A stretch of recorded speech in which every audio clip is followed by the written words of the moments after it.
Carta aos Gálatas, capítulo 1.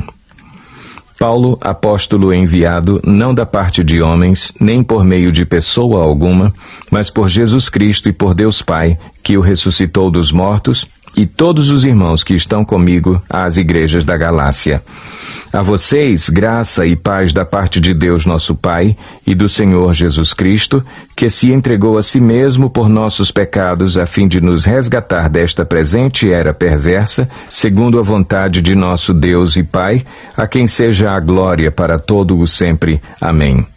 Admiro-me de que vocês estejam abandonando tão rapidamente aquele que os chamou pela graça de Cristo para seguirem outro evangelho que, na realidade, não é o evangelho. O que ocorre é que algumas pessoas os estão perturbando, querendo perverter o evangelho de Cristo. Mas ainda que nós ou um anjo dos céus pregue um evangelho diferente daquele que lhes pregamos, que seja amaldiçoado. Como já dissemos, agora repito, se alguém lhes anuncia um evangelho diferente daquele que já receberam, que seja amaldiçoado. Acaso busco eu agora a aprovação dos homens ou a de Deus? Ou estou tentando agradar a homens? Se eu ainda estivesse procurando agradar a homens, não seria servo de Cristo. Irmãos, quero que saibam que o evangelho por mim anunciado não é de origem humana. Não o recebi de pessoa alguma, nem me foi ele ensinado. Ao contrário, eu o recebi de Jesus Cristo por revelação. Vocês ouviram qual foi o meu procedimento no judaísmo, como perseguia com violência a Igreja de Deus, procurando destruí-la. No judaísmo, eu superava a maioria dos judeus da minha idade e era extremamente zeloso das tradições dos meus antepassados. Mas Deus me separou desde o ventre materno e me chamou por sua graça. Quando lhe agradou revelar o seu Filho em mim para que eu o anunciasse entre os gentios, não consultei pessoa alguma. Tampouco subi a Jerusalém para ver os que já eram apóstolos antes de mim, mas de imediato parti para a Arábia e voltei outra vez a Damasco. Depois de 3 anos subi a Jerusalém para conhecer Pedro pessoalmente e estive com ele 15 dias. Não vi nenhum dos outros apóstolos a não ser Tiago, irmão do Senhor. Quanto ao que lhes escrevo, afirmo diante de Deus que não minto. A seguir, fui para as regiões da Síria e da Cilícia. Eu não era pessoalmente conhecido pelas igrejas da Judéia, que estão em Cristo. Apenas ouviam dizer: aquele que antes nos perseguia, agora está anunciando a fé que outrora procurava destruir. E glorificavam a Deus por minha causa. Capítulo 2. 14 anos depois, subi novamente a Jerusalém, dessa vez com Barnabé, levando também Tito comigo. Fui para lá por causa de uma revelação e expus diante deles o evangelho que prego entre os gentios, fazendo-o, porém, em particular aos que pareciam mais influentes, para não correr ou ter corrido inutilmente. Mas nem mesmo Tito, que estava comigo, foi obrigado a circuncidar-se, apesar de ser grego. Essa questão foi levantada porque alguns falsos irmãos infiltraram-se em nosso meio para espionar a liberdade que temos em Cristo Jesus e nos reduzir à escravidão. Não nos submetemos a eles nem por um instante, para que a verdade do Evangelho permanecesse com vocês. Quanto aos que pareciam influentes, o que eram então não faz diferença para mim, Deus não julga pela aparência. Tais homens influentes não me acrescentaram nada. Ao contrário, reconheceram que a mim havia sido confiada a pregação do Evangelho aos incircuncisos, assim como a Pedro aos circuncisos. Pois Deus que operou por meio de Pedro como apóstolo aos circuncisos, também operou por meu intermédio para com os gentios. Reconhecendo a graça que me fora concedida, Tiago, Pedro e João, tidos como colunas, estenderam a mão direita a mim e a Barnabé em sinal de comunhão.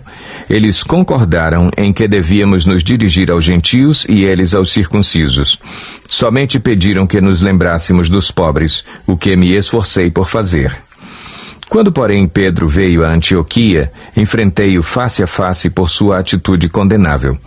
Pois, antes de chegarem alguns da parte de Tiago, ele comia com os gentios. Quando, porém, eles chegaram, afastou-se e separou-se dos gentios, temendo os que eram da circuncisão. Os demais judeus também se uniram a ele nessa hipocrisia, de modo que até Barnabé se deixou levar. Quando vi que não estavam andando de acordo com a verdade do Evangelho, declarei a Pedro, diante de todos: você é judeu, mas vive como gentio e não como judeu. Portanto, como pode obrigar gentios a viverem como judeus? Nós, judeus de nascimento e não gentios pecadores, sabemos que ninguém é justificado pela prática da lei, mas mediante a fé em Jesus Cristo. Assim, nós também cremos em Cristo Jesus para sermos justificados pela fé em Cristo e não pela prática da lei, porque pela prática da lei ninguém será justificado. Se, porém, procurando ser justificados em Cristo, descobrimos que nós mesmos somos pecadores, será Cristo então ministro do pecado? De modo algum. Se reconstruo o que destruí, provo que sou transgressor. Pois, por meio da lei, eu morri para a lei, a fim de viver para Deus. Fui crucificado com Cristo. Assim, já não sou eu quem vive, mas Cristo vive em mim. A vida que agora vivo no corpo, vivo-a pela fé no Filho de Deus, que me amou e se entregou por mim. Não anulo a graça de Deus, pois, se a justiça vem pela lei, Cristo morreu inutilmente. Capítulo 3. Ó Gálatas insensatos, quem os enfeitiçou? Não foi diante dos seus olhos que Jesus Cristo foi exposto como crucificado? Gostaria de saber apenas uma coisa: foi pela prática da lei que vocês receberam o Espírito ou pela fé naquilo que ouviram? Será que vocês são tão insensatos que, tendo começado pelo Espírito, querem agora se aperfeiçoar pelo esforço próprio? Será que foi inútil sofrerem tantas coisas, se é que foi inútil? Aquele que lhes dá o seu Espírito e opera milagres entre vocês, realiza essas coisas pela prática da lei ou pela fé com a qual receberam a palavra? Considerem o exemplo de Abraão. Ele creu em Deus e isso lhe foi creditado como justiça. Estejam certos, portanto, de que os que são da fé, estes é que são filhos de Abraão. Prevendo a Escritura que Deus justificaria os gentios pela fé, anunciou primeiro as boas novas a Abraão. Por meio de você, todas as nações serão abençoadas. Assim, os que são da fé são abençoados junto com Abraão, homem de fé. Já os que se apoiam na prática da lei estão debaixo de maldição, pois está escrito: maldito todo aquele que não persiste em praticar todas as coisas escritas no livro da lei. É evidente que diante de Deus ninguém é justificado pela lei, pois o justo viverá pela fé. A lei não é baseada na fé, ao contrário, quem praticar estas coisas por elas viverá. Cristo nos redimiu da maldição da lei quando se tornou maldição em nosso lugar, pois está escrito: maldito todo aquele que for pendurado num madeiro. Isso para que em Cristo Jesus a bênção de Abraão chegasse também aos gentios, para que recebêssemos a promessa do Espírito mediante a fé. Irmãos, humanamente falando, ninguém pode anular um testamento depois de ratificado, nem acrescentar-lhe algo. Assim também as promessas foram feitas a Abraão e ao seu descendente. A Escritura não diz "e aos seus descendentes", como se falando de muitos, mas ao seu descendente, dando a entender que se trata de um só, isto é, Cristo. Quero dizer isto: a lei que veio 430 anos depois não anula a aliança previamente estabelecida por Deus, de modo que venha a invalidar a promessa. Pois se a herança depende da lei, já não depende de promessa. Deus, porém, concedeu-a gratuitamente a Abraão, mediante promessa.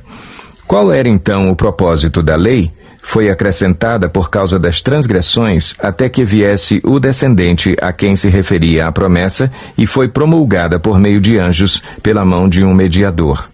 Contudo, o mediador representa mais de um. Deus, porém, é um. Então, a lei opõe-se às promessas de Deus? De maneira nenhuma, pois se tivesse sido dada uma lei que pudesse conceder vida, certamente a justiça viria da lei. Mas a Escritura encerrou tudo debaixo do pecado, a fim de que a promessa que é pela fé em Jesus Cristo fosse dada aos que creem. Antes que viesse essa fé, estávamos sob a custódia da lei, nela encerrados até que a fé que haveria de vir fosse revelada. Assim, a lei foi o nosso tutor até Cristo, para que fôssemos justificados pela fé. Agora, porém, tendo chegado à fé, já não estamos mais sob o controle do tutor. Todos vocês são filhos de Deus mediante a fé em Cristo Jesus, pois os que em Cristo foram batizados, de Cristo se revestiram. Não há judeu nem grego, escravo nem livre, homem nem mulher, pois todos são um em Cristo Jesus. E se vocês são de Cristo, são descendência de Abraão e herdeiros segundo a promessa.